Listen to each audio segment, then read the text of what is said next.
it is a serious issue that is facing Gen Z. You are the first generation in American history to have a future that is materially worse off than your parents. You are the most suicidal generation in history, the most depressed generation in history. It is harder than ever to own a home, harder than ever to be able to work hard and get ahead. Many of you are going to experience yourself in the red, not in the black of your financial situation.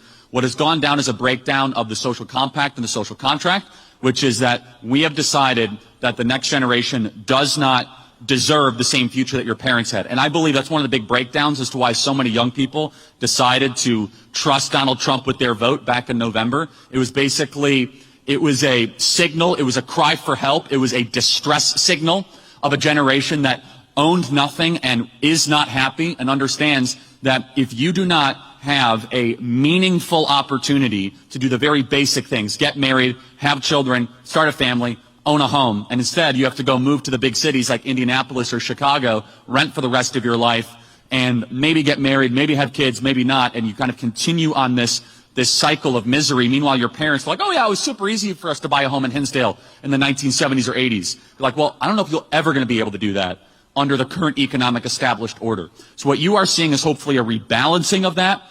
Young people overwhelmingly voted for that in an amazing way back in November, because regardless of your political affiliation, the next generation, I believe, doesn't just deserve better, but it's generational theft, it's intergenerational thievery to steal from young people just so that the older generation can have, a nice decade. And we saw this explicitly during the lockdowns. The lockdowns, in my opinion, was one of the greatest mistakes in modern American history, was one of the greatest public policy mistakes. We never should have locked down our schools. We never should have canceled prom, graduation. One of the greatest mistakes ever.